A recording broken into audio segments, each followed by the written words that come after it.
For lesson 3's homework, we're going to work on our geometric sequences. So for each of the following sequences, state the common ratio, which we refer to as R, the first term, which we refer to as A1, and an explicit formula for A sub n, the nth term. So our common ratio is really our multiplying number, or our multiplying pattern. So if we look at the first one here, our common ratio is times 2. 5 times 2 is 10, 10 times 2 is 20, and so on. And our first term is just going to be that first term in the sequence. So if we remember, overall, our formula is here, a sub 1 times r to the n minus 1. So a sub n equals a sub 1, so I'm going to plug in what a sub 1 is, which in this case is 5, times 2 to the n minus 1. And remember, it's always n minus 1 in this case because it's always one less time that we're going to multiply by 2 than the term we are looking for. In the second one here, 8 to 2, we have to multiply by 1/4. And remember, we are not allowed to divide in these, so therefore it has to be done through multiplication. So a sub n equals, our first term is 8, and we're going to be 1/4 to the n minus 1.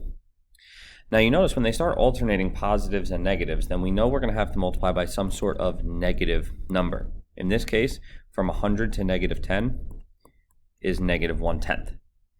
And our first term here is 100. So a sub n equals 100 times negative 1/10 to the n minus 1.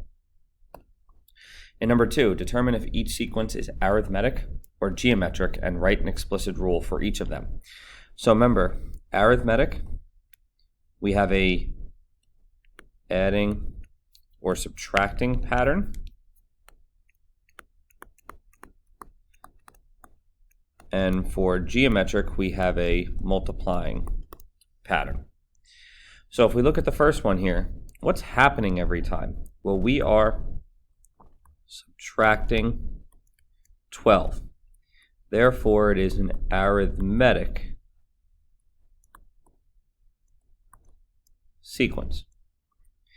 So in that case, we're going to have our formula look like this. And I'm going to put both of our formulas here on the bottom. So if it's an arithmetic sequence, it's a sub n equals a sub 1 plus d times n minus 1.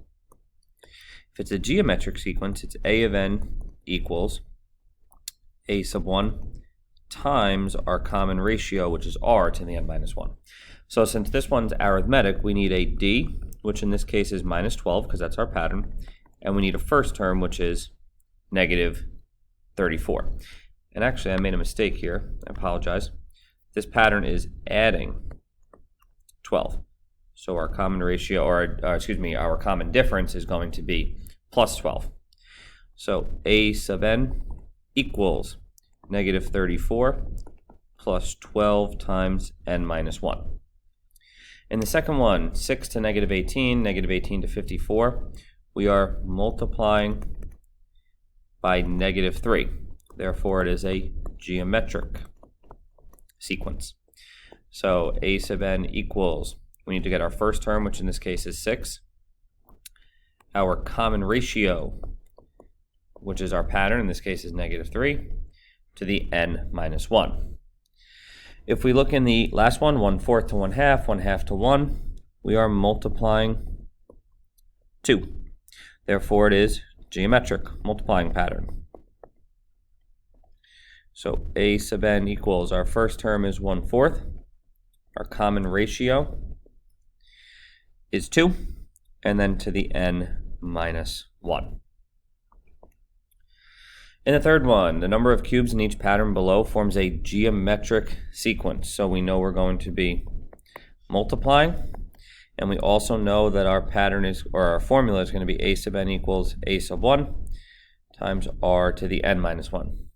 How many cubes would there be in the 10th pattern?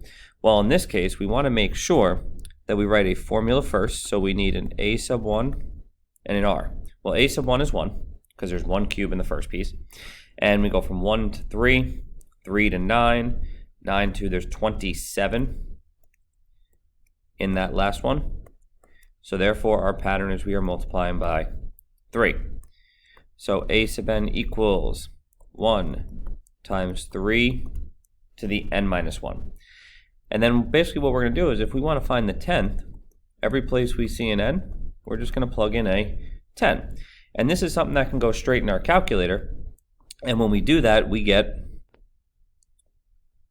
our 10th term is going to be 19,683 blocks. And again, especially if you have a graphing calculator, you can just put that all in at one time.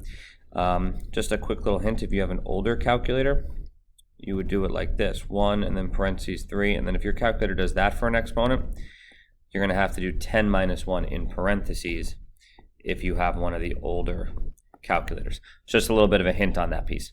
And that's going to be our homework for geometric sequences.